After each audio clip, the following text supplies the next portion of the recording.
Ben ritrovati e ben ritrovati a tutti e a tutte ragazzi e ragazze sul canale di Rubaldo. Oggi un video particolare dove vedremo 5 storie dei miti più famosi della Virginia occidentale, ovviamente a tema Fallout 76. Questi video ovviamente sono i video originali in lingua inglese che potete trovare anche nel sito ufficiale ovviamente della Bethesda. Ovviamente visto che nel canale sto portando guide, gameplay e live, ci tenevo a condividere con voi queste storie. Per chi avesse bisogno, ovviamente attivando i sottotitoli dalle impostazioni di YouTube potrete appunto seguire il testo che però sarà sempre in lingua inglese. Prima di lasciarvi a questo video narrato, vi invito anche ad entrare nei link che troverete qua sotto in descrizione, che altro non è che il gruppo italiano che ho creato su Telegram per riunire la community italiana. Come sempre supportate questo video con un bel like, se ancora non siete iscritti iscrivetevi e buona visione!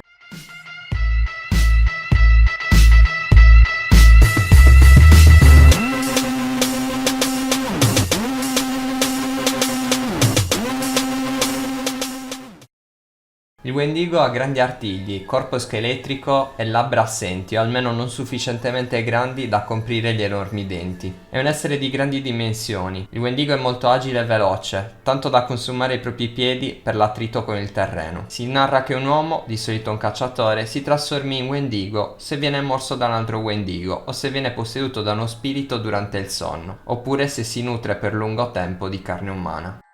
Welcome back, dear listeners. It's time once again to put aside all you think you know, all you believe to be true. Time to open your mind to the strange, bizarre, and sometimes terrifying world that exists in the shadows and fringes of our own, where myth, legend, and rumor are made real. Yes, it's time for more thrilling tales from the West Virginia hills. It has been said that money is the root of all evil. So, when greed knows no bounds and avarice goes unchecked, what other appetites might take hold? Tonight's gripping tale, Curse of the Wendigo, chews over this very question. We begin at the Corvega Auto Assembly Plant in Huntersville, West Virginia, where plant owner and operator Richard Moore is known for squeezing every ounce of profitability from his workforce.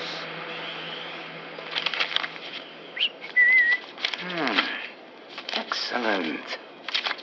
Excellent. Dick, mind if I have a word? Sure, Bill, come right in. These productivity reports exceeded my projections. Get ready for another juicy holiday bonus. Sounds swell, boss. But I was walking the floor, and I noticed that the plutonium containment levels are all looking a bit high. I ordered that line to be sped up last night by 20%. I think the tolerances can handle it. Well, I understand wanting to be more efficient, but if those plutonium cells don't cool properly... Come now. With great risk comes great reward, see? Still, that's a lot of risk you're taking with the safety of the crew. They'll be thanking me come bonus time. After all, money puts food on the table. Warning, containment meltdown. Warning, containment meltdown. Core containment is rupturing! We need to get clear. Come on, let's go. What about the men on the line? Nothing we can do for those poor sops now. Just hope you and I can make it.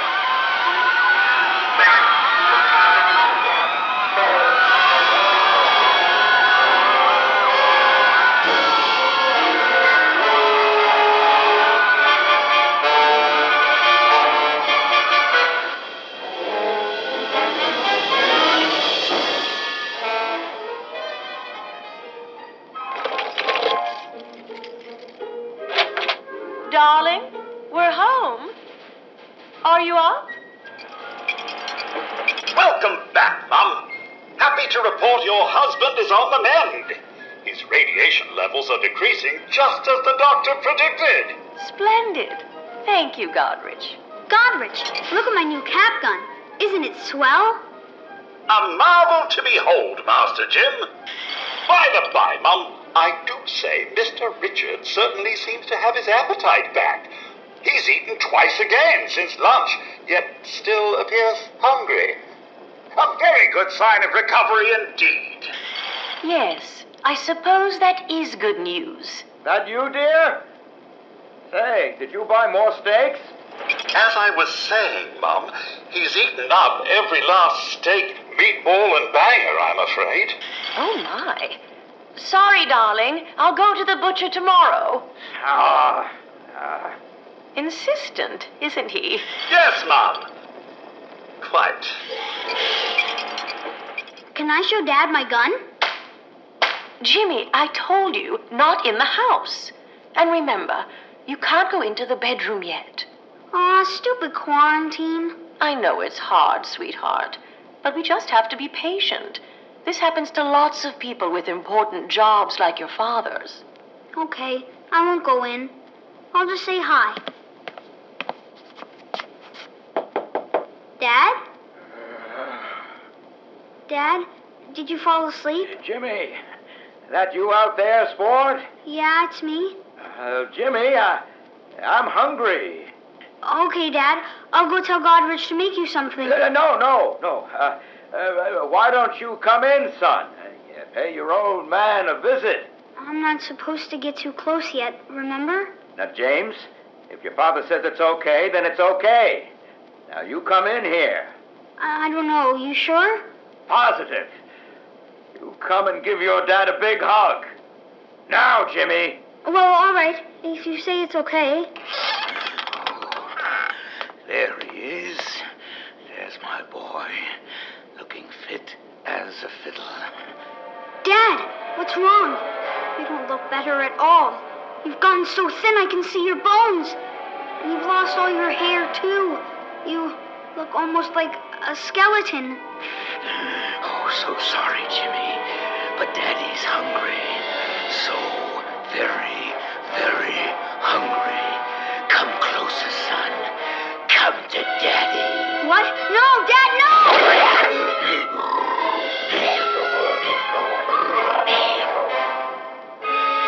Was it the radiation, a side effect of the medication? Or was it greed that caused this carnivorous transformation? We may never know.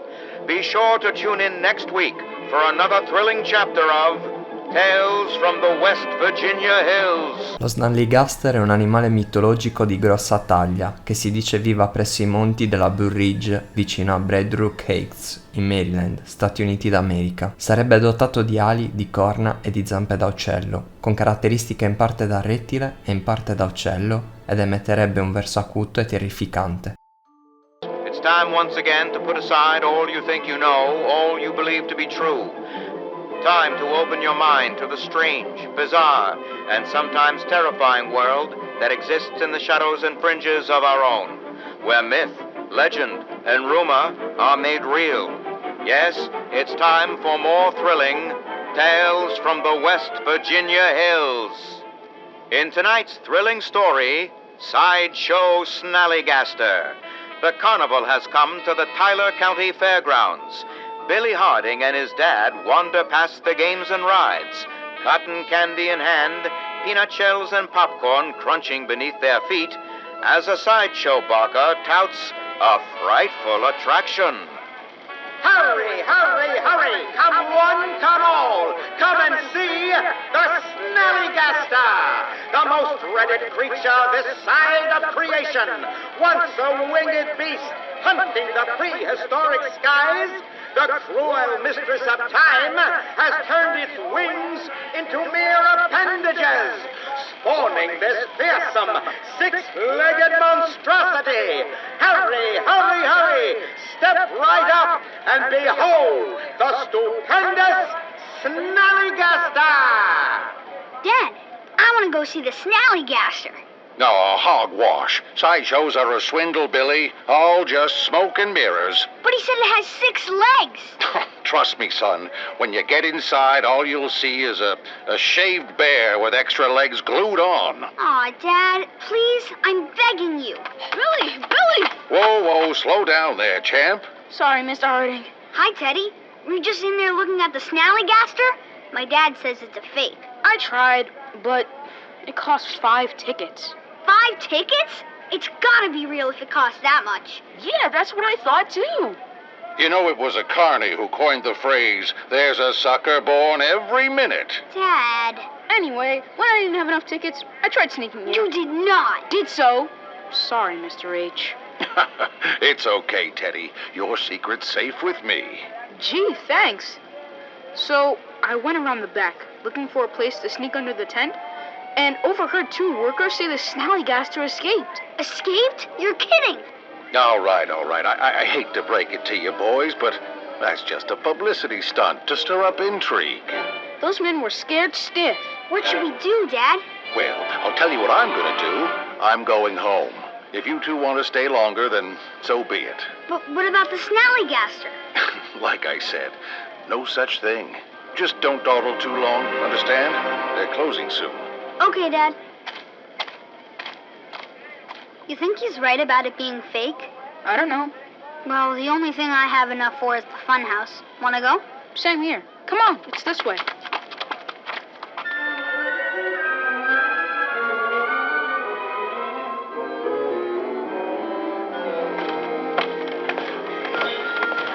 Wow, this funhouse is bonkers.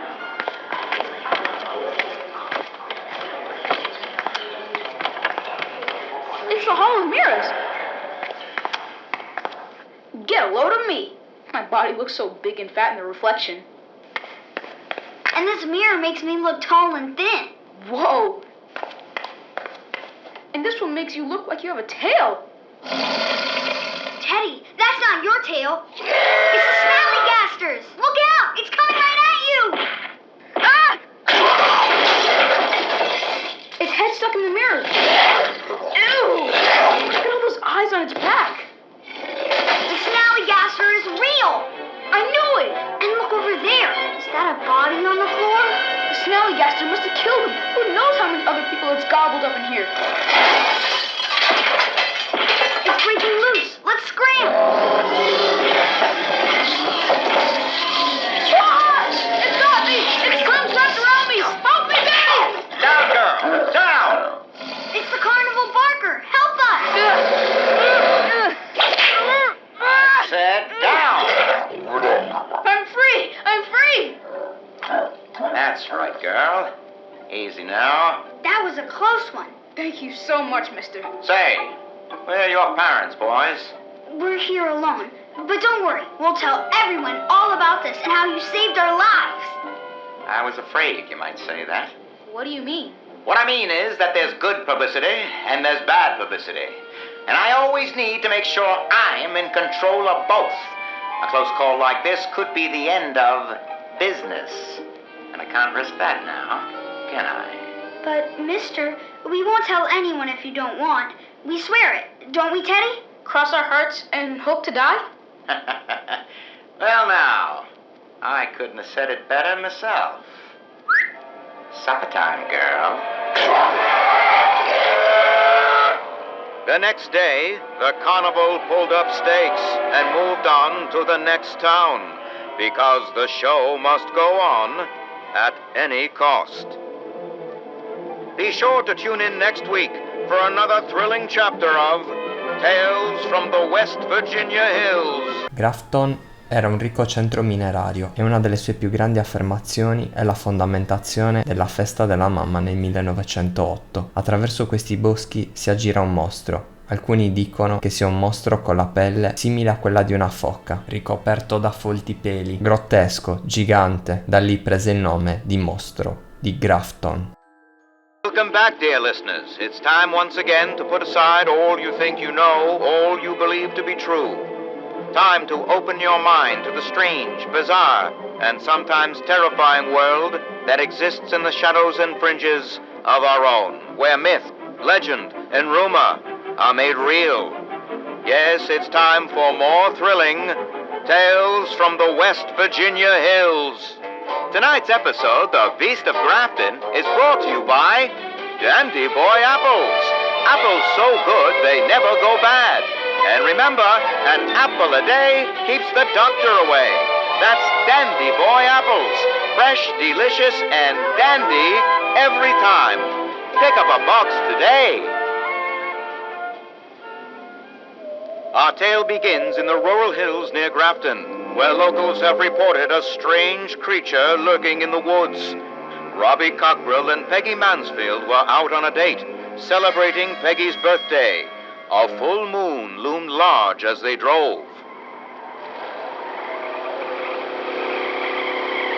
Robbie, you're going too fast. Don't worry, this nuclear roadster handles like a dream. Where are you taking me anyway? I told ya, it's a birthday surprise. Way out here in the woods?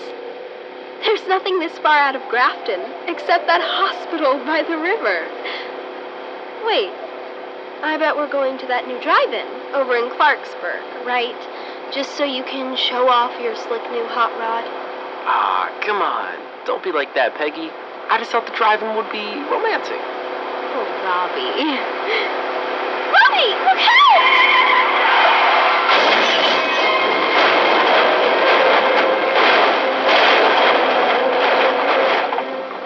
Peggy? Are you okay? Peggy? Yeah, I'm okay, I think. What happened? There was a huge boulder in the middle of the road. I tried to warn you, but it was too late. But look, in the road. There's nothing there. How could that be? I saw it plain as day in the headlights. And just look at the front end. It smashed right in. I mean, it didn't just get up and walk away. What was that? Probably just a wolf. It didn't sound like a wolf to me. There it is again! Whatever it is, it sounds like it's coming this way! Look, those lights by the river. That must be the hospital. We can get help there. Come on. Ow! My foot, I think I hurt it in the accident. Look, I'm bleeding! Everything's going to be okay. Here, lean against me. There you go.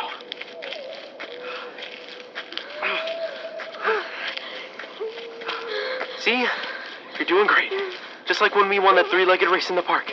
We're almost to the hospital. Oh, no. There it is. I see it! Coming out of the woods! It's bigger than a bear. And look, it has no head! It's just flesh and muscle and claws. Robbie, it wasn't a boulder we hit. It was that thing! It's okay. We're here. We made it. Door's locked. Hello? Anyone in there? Help us!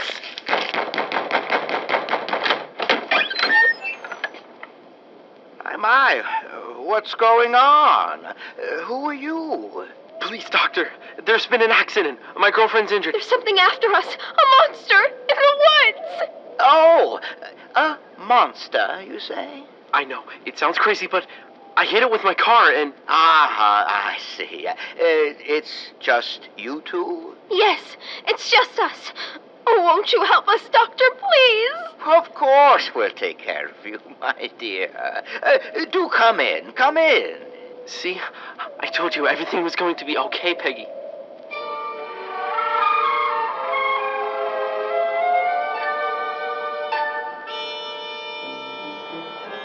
Doctor, are you going to call the police about that thing outside? Well, all in good time, son. First, let's have a look at the girl's foot. Lie down on this table, dear. Is it bad, doctor? Nothing we can't fix right up. I think a little shot should do the trick. Ow! What's that shot for? I told you. To fix her. Doctor, my arm's starting to tingle. Is that normal? Oh, yes. Quite normal. Ow! It's really burning now. Hold still, my dear. Hey, why are you strapping her down like that? Just following procedure. In the hallway! It's the monster! Actually, that's an entirely different subject. She's been much more agreeable than the escaped one you encountered earlier on the road. These monsters are yours? Why, of course, though monster is a gross mischaracterization of the extraordinary advancements in evolution we've achieved here. My whole body's burning! Evolution? I don't understand. Oh, you will, my boy. You both will. Who are those men with guns? What is this place?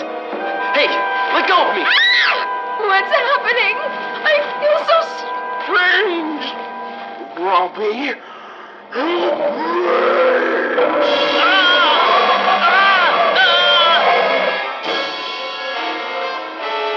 Tonight's gruesome tale taught us several things. You can't always trust a good Samaritan. Be cautious when driving through the woods near Grafton. And birthday wishes don't always come true. Be sure to tune in next week for another thrilling chapter of Tales from the West Virginia Hills. L'uomo falena è il nome con cui viene chiamata una misteriosa creatura, secondo una leggenda metropolitana diffusasi negli Stati Uniti. La creatura sarebbe stata ripetutamente avvistata nelle cittadine di Charleston, Point Pleasant e nella Virginia occidentale. I presunti testimoni avrebbero descritto l'apparizione come una specie di essere umano dagli occhi rossi rifrangenti, dotato di ali e di una velocità eccezionale. Dear listeners, it's time once again to put aside all you think you know, all you believe to be true. Time to open your mind to the strange, bizarre, and sometimes terrifying world that exists in the shadows and fringes of our own, where myth, legend, and rumor are made real. Yes, it's time for more thrilling Tales from the West Virginia Hills. Not all creatures are of the land. Some stalk the skies. One such boogeyman has been reported for generations by mystified West Virginians. Its name remains the same, but accounts and speculation about its nature vary wildly. Some say man, others say beast, some say devil, others say angel. Tonight's tale, The Mothman Cometh, begins in Morgantown Municipal Hospital. We join young Mary Scarberry's bedside as she wakes, looking a little worse for wear. Nurse? Nurse Handy? Are you there? Right here, ma chérie. And how are you feeling? Perhaps another stim pack will help.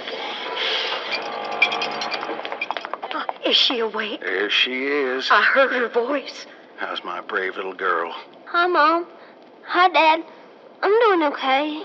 Oh, we've been worried sick. Oh, you gave us such a fright.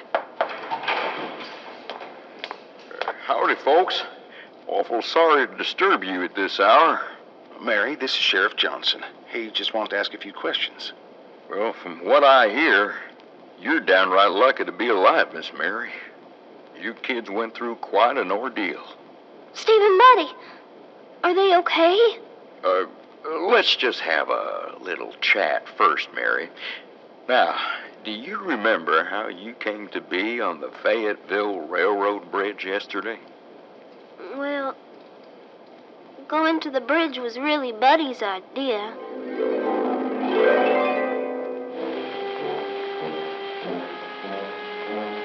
Come on, Mary. Don't whip out. Every kid's got to do it sometime. But, Buddy, you know I'm plumb scared of heights. How far you reckon that drop is, Steve? My daddy says 1,000 feet. I heard it's 2,000 feet. Plenty of time to say last words and final prayers before you hit the river. Stop teasing me. I told y'all I'm nervous enough already. Come on. Quit your stalling. Here, watch me. There's nothing to it. Buddy, be careful. Last one across is a round egg. Here goes. Atta girl. Come on. Slow down. I gotta take my time. You're doing swell, Mary. No. I don't think I can go any further. You can't chicken out now. Just put one foot in front of the other. Hey, y'all. Look. Up in the sky. Dang. What is that? It's too big to be a bird. Wait. I know what it is. See how its eyes are glowing red? It's the Mothman!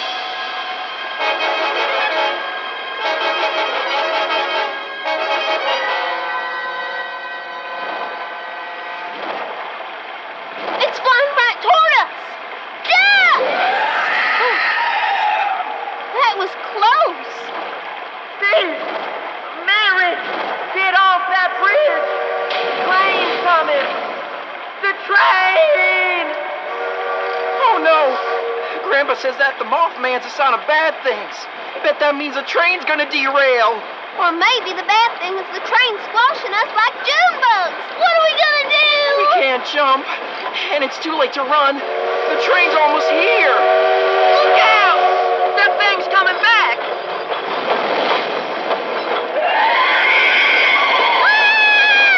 Steve! The Mothman's got us in his claws! Hang on, Mary! Buddy! Help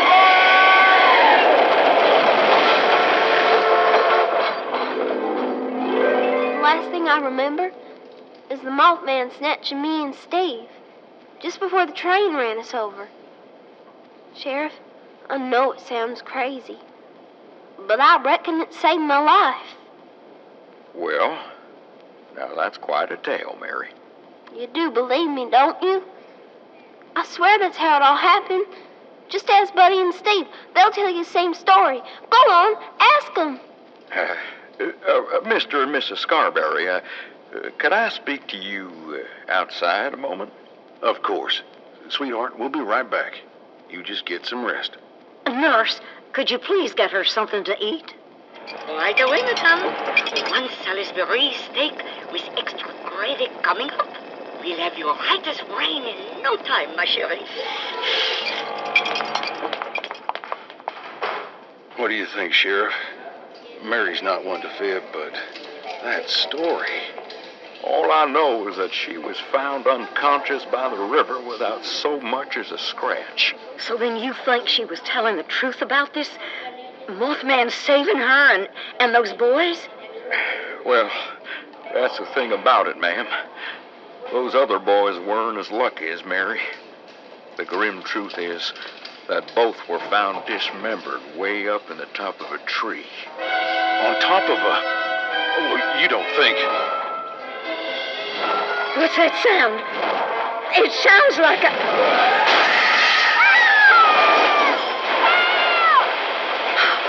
Mary!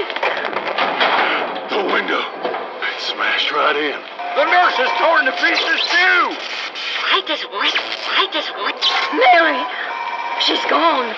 What's happened to my sweet Mary? Do something, Sheriff. Do something.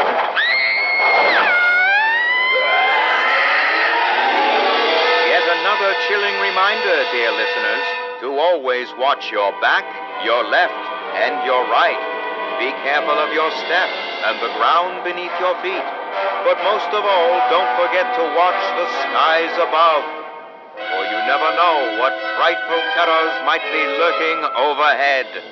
Be sure to tune in next week for another thrilling chapter of Tales from the West Virginia Hills.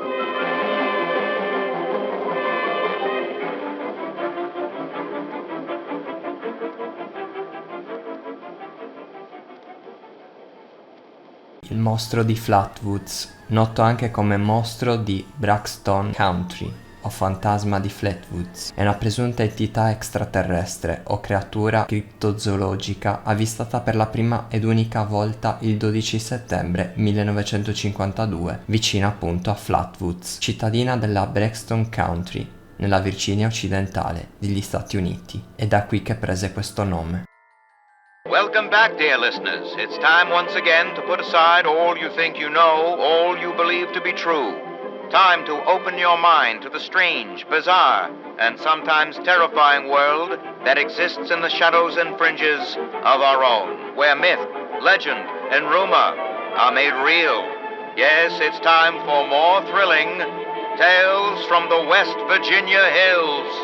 Tonight's episode, Who Goes There? The Strange Encounter in Flatwoods, is brought to you by Sugar Bombs, the breakfast cereal with explosive great taste and 100% of the recommended daily allowance of sugar. Get your morning started right with Sugar Bombs.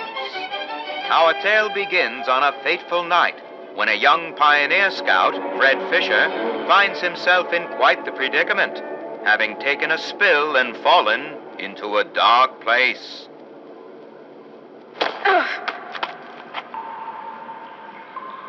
Where am I? Jack? Biff? Mr. Bailey? Can anybody hear me? I can hear you. Who's there? I can't see you. Me. My name's Sally. What's yours? Fred. Are you okay, Fred? I think so. My head's a little woozy. Must have hit it when I fell. Oh, no. Did you get lost, too? Well, sort of. What I mean is that I was camping with my scout troop by the lake near Flatwoods. There were these lights kind of dancing in the sky. Neat. I guess. Anyway, we heard some weird noises, and the guy's double dog dared me to go look, so I did. All by yourself? You're really brave. Shucks. Thanks. I followed the noises to an entrance of an old mine. It smelled awful there, like rotten eggs, but worse. Suddenly, there was this bright light shining down on me. I was super scared and ran to the mine to hide, but everything felt strange. Like my feet weren't even touching the ground. Everything went black, and I woke up here in the dark. That all happened to me, too. We'll just do what my dad says. When you've strayed or lost your foot, do what's best and stay put. They said they'd bring him soon. There are other people here? Yeah, they probably just went to get more food. They'll be back soon enough. You can wait with me, and they'll give you food too. You just have to do what they want. What do you mean? When they want to play games with you. Games? What kind of games? I'm still learning the rules. Mostly, they're kind of boring and only hurt when they use the needles. Needles? Yeah, you know, like at the doctor. This doesn't sound like any game I know. It sounds downright awful, and these people sound really bad. We have to get out of here. No, stay put, stay put, stay put, stay put. Okay, stop screaming. Ah, you're right. It's so bright. That's where they come in to bring food, or when it's time to play. Sally, what's that helmet thing you're wearing? It looks like it's screwed into your head. Time to play. Time to play. Sally! Time. What's wrong? Why are you acting like that? Time to play. I see them now. Time to. They aren't human at all. Time to. No! Stop! Let me go! Sally, help me! I don't want to play! I don't want to play any games! No! Fred Fisher was found days later, wandering by the river outside Flatwoods. He was disoriented but unharmed, save for 2 small wounds on each temple. To this day, Fred is convinced his strange encounter was real, and even continues to search high and low for a missing girl named Sally, whom he swears he met. So I leave it to you to decide, dear listeners. Was this simply the wild imagination of a frightened boy lost in the woods? Or was Fred Fisher, in fact, abducted by brainwashing aliens from outer space? Be sure to tune in next week for another thrilling chapter of Tales from the West Virginia Hills.